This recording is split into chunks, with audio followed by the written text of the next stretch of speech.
Hello, welcome back.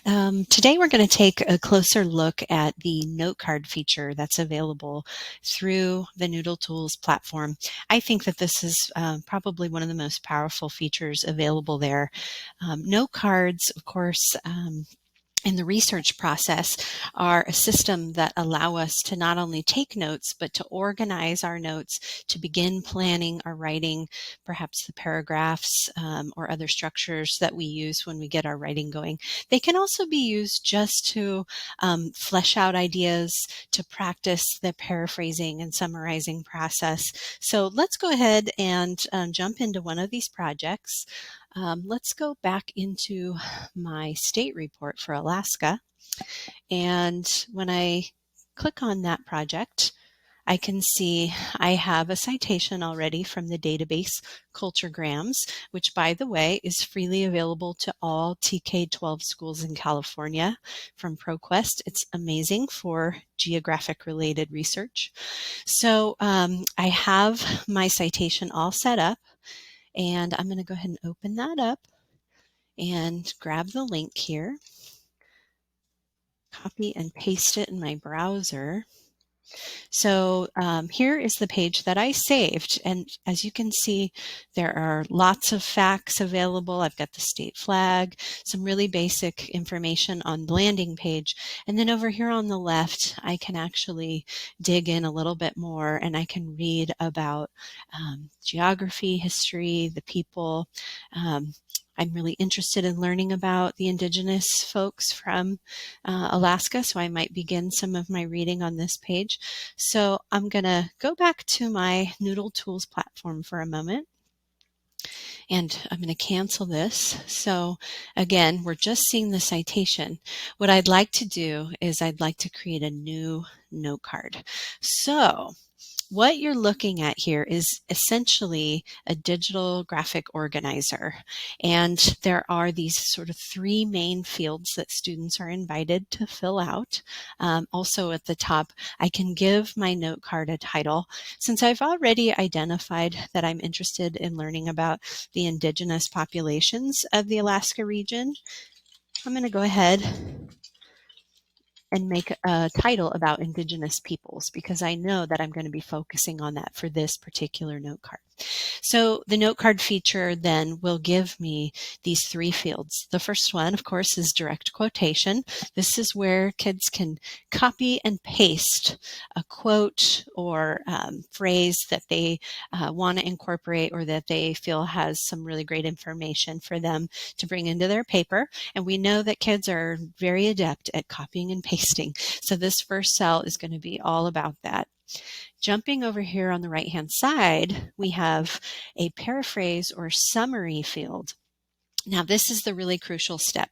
This is where that writing skill gets developed because we know that students, just because they can copy and paste a quote, it doesn't mean that they know how to put it into their own words. That is a writing skill that we are helping them develop over years. And I really appreciate that this note card intentionally gives them the space to practice reading that quote, putting it into their own words, whether it's through an actual summary or identifying other words to really express their understanding of what that means.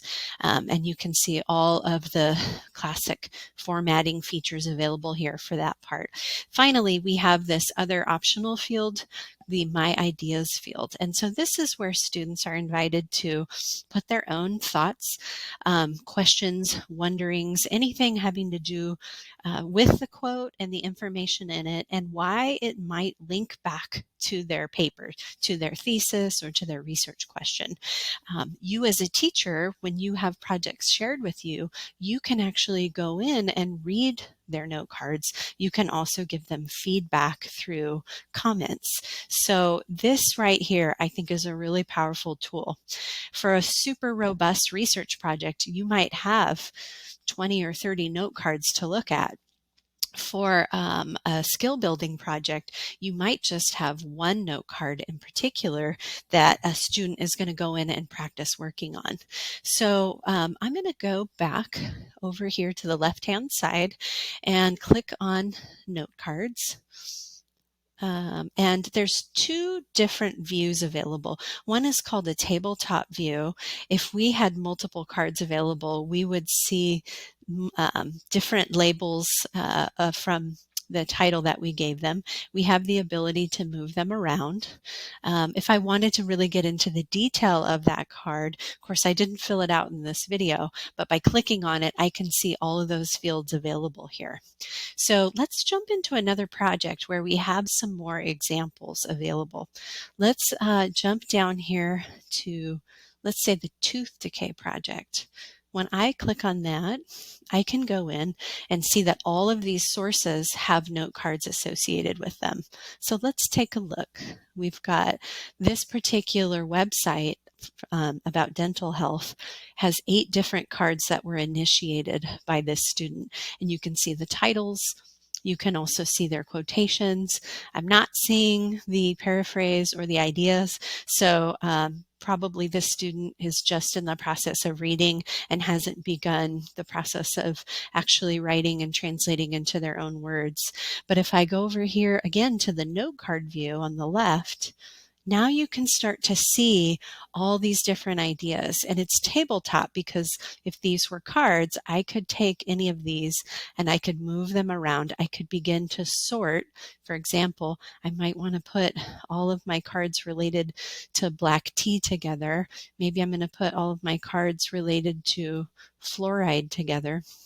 And notice that when I click on any one of these, I get some more features. I can create a pile. So I might make a pile that has everything to do with black tea.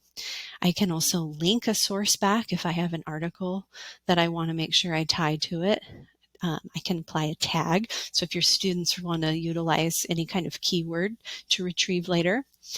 This is pretty cool, applying a cue. So this is really that metacognition part where students might identify a cue for themselves. Hey, I need to go back and I need to look a little deeper into this topic, or I'm confused about this, but it seems important. They can click on any of these. They can also color code if that helps them with their organization. So this particular research project, which is titled Tooth Decay, the Organizing Notes Activity, students were specifically tasked with gathering a lot of notes and then organizing them in different methods. So what you're seeing here is pretty robust, maybe more robust than what you're going to do the first time you bring your students into NoodleTools. I could switch over to detail view and I can see all of the titles of those cards. If I click on any one of them, it becomes visible to me and I can have multiple open. So there's some really great features here in the note card option and the ways that you look at them. So the last thing I want to point out, if I go back to my projects, I can click on Inbox. And I showed you the graphic organizer of the note card, 3 prompts available, but you as a teacher, you have the option to modify those prompts. So for example, here's my animal report inbox. Remember that with an inbox, students will be invited to share their work with us. So my colleague is doing research on dogs. She has shared her dog report project with me through my animal report inbox. I can come over here and I can edit this project. And if you look down near the bottom of the features here, modify your note card instructions. So now what I'm doing is I'm seeing the direct quotation, their paraphrase or summary, my ideas. Those were the 3 fields we saw. And I have gone in and I've actually changed the language to match the language I use with my students. So I might say, copy and paste an important fact here. Now explain it to yourself. And then how does this fit with what you already know? So you have the option to go in and completely change those 3 fields and have students respond to the questions as you pose them. So that's kind of another cool thing about note cards. When you set up your inboxes, you have the opportunity to change the way that those note cards are presented to them and therefore the writing prompts that you're giving to your students. So that's our summary.